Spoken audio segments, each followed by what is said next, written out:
नमस्कार और स्वागत है आपका AFC 24/7 नोएडा में। आज दूसरा दिन है global fashion and design week Noida का और आज हम मौजूद हैं मारवा स्टूडियोज़ के कॉम्प्लेक्स में, जहाँ पे कि हमारे साथ हैं मिस आकांक्षा रावत जी, एक बहुत ही नामचीन बिजनेस मैनेजर।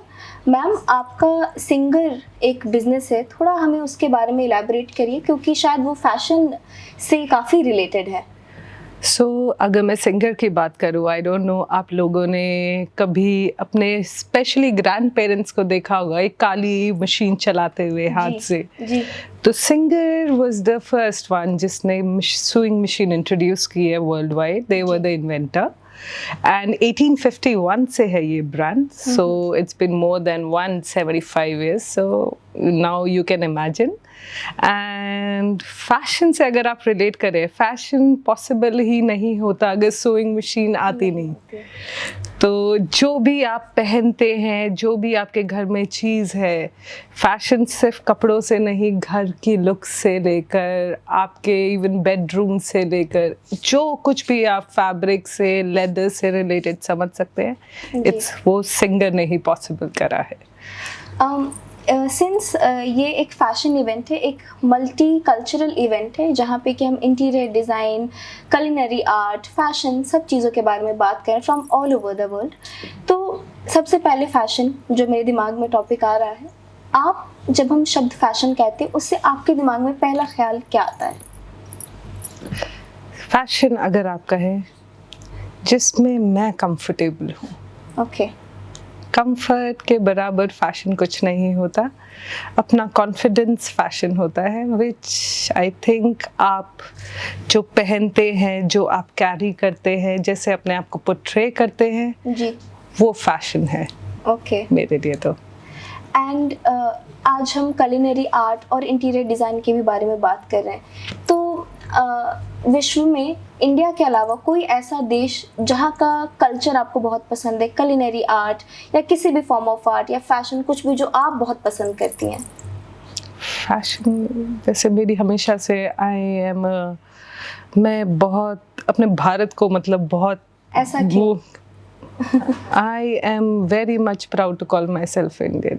आई एम मतलब जिसे आप कहें पेट्रियट जिसे कहते हैं जी। मैं बहुत बड़ी पेट्रियट हूँ।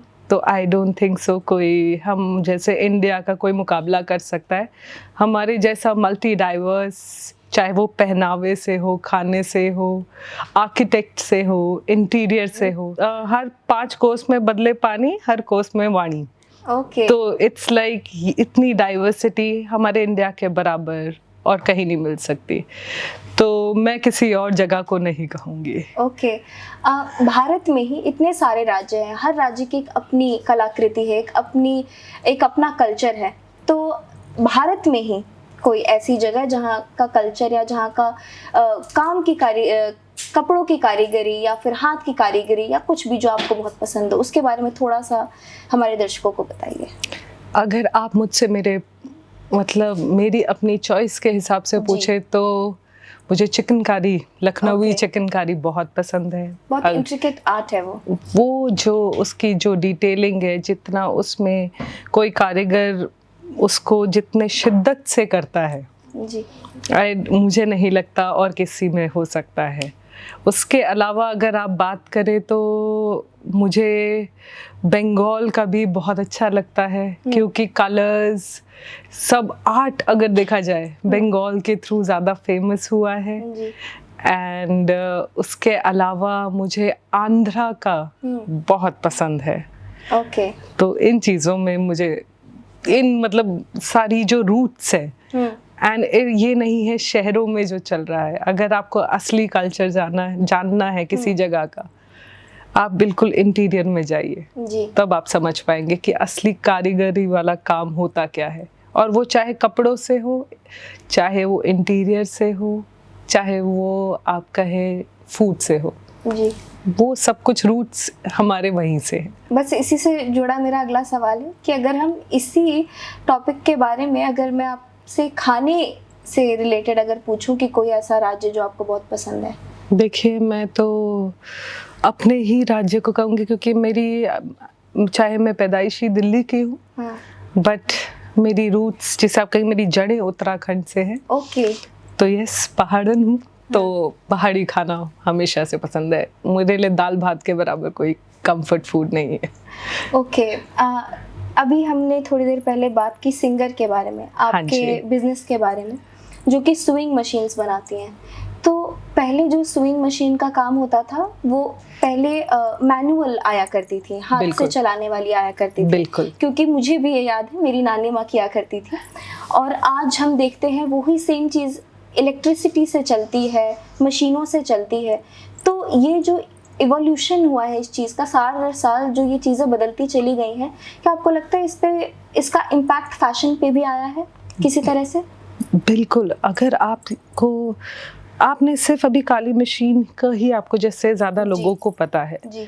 बट अगर आप वही चीज़ सोचे, जो काली मशीन जो पहली बनी थी उसका काम था सिर्फ वो स्ट्रेट स्टिच करना। अब स्ट्रेट स्टिच होता है तुरपाई करना, जी, जिसे जी, कहते जी, हैं, जी, वो उस काम के लिए होती है।